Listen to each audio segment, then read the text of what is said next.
Selamat pagi anak-anak semua.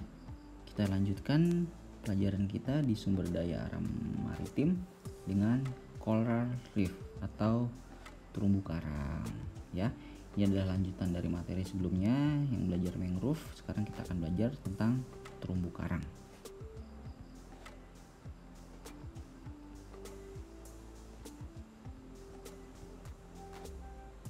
Nah, apa sih yang dimaksud dengan terumbu karang? Pernah dengar nggak kalian? Terumbu karang adalah ekosistem bawah laut yang terdiri dari hewan-hewan karang ya. Jadi artinya dalam hal ini terumbu karang itu bukan batuan ya anak-anak, tapi dia sebenarnya adalah koloni atau kumpulan makhluk-makhluk hidup. Nah anak-anak, terumbu karang itu adalah sebuah ekosistem dan habitat bagi beberapa hewan dan juga sebagai penjaga keanekaragaman hayati yang ada di lautan. Kita lihat ya di gambarnya ya. Di sini banyak ikan-ikan yang hidup di sekitar terumbu karang.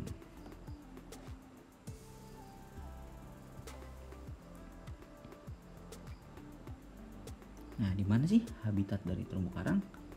Atau di mana kita bisa temukan terumbu karang? Terumbu karang ya biasanya ada di daerah dekat pantai ya, di mana daerah tersebut pantainya dalamnya hanya 50 meter dari permukaan. Kemudian dasar lautnya itu biasanya tertembus oleh matahari ya. Jadi hampir dikatakan terumbu karang itu ada di perairan dangkal. Nah, untuk area persebarannya di bumi ya. Jadi terumbu karang itu banyak di tempat antara ekuator atau garis khatulistiwa sampai 30 derajat lintang utara dan lintang selatan. Nah, sebagai gambarannya, lihat globe di bawah ini ya.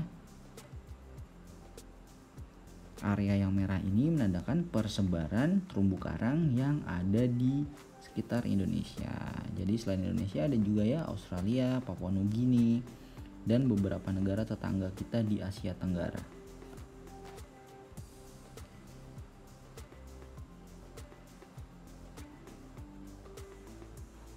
Nah, kita lihat ya, ini adalah lokasi dari terumbu karang yang ada di Indonesia.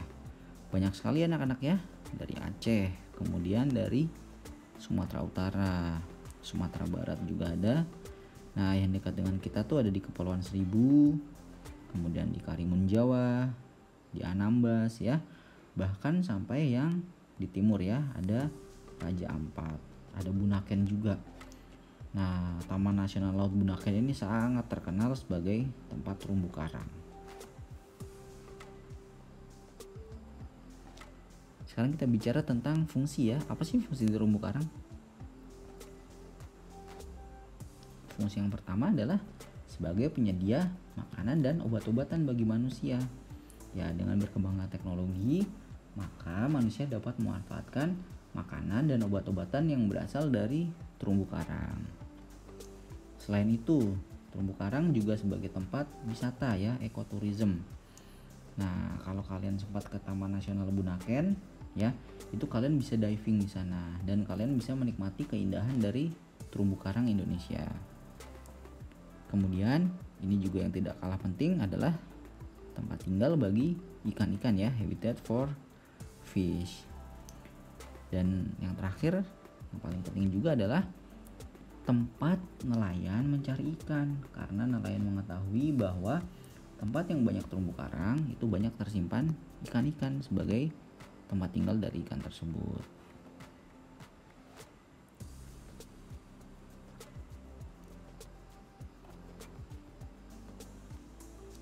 Nah, sekarang bagaimana sih kita cara melestarikan terumbu karang?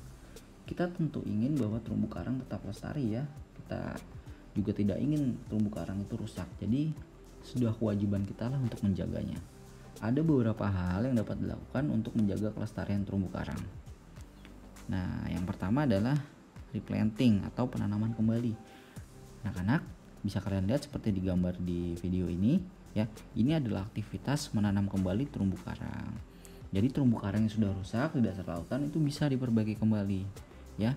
Jadi dengan cara ditanam. Kemudian yang kedua, kita bisa juga menjaga kelestariannya dengan jalur pendidikan. Ya, artinya masyarakat itu bisa diajarkan tentang pentingnya terumbu karang dan tentang pentingnya bagaimana menjaga kelestarian dari terumbu karang tersebut. Nah, ini yang ketiga, kita harus menjaga lingkungan ya, itu. Ini adalah hal yang bisa kita lakukan untuk menjaga kelestarian terumbu karang. Baik, terima kasih anak-anak.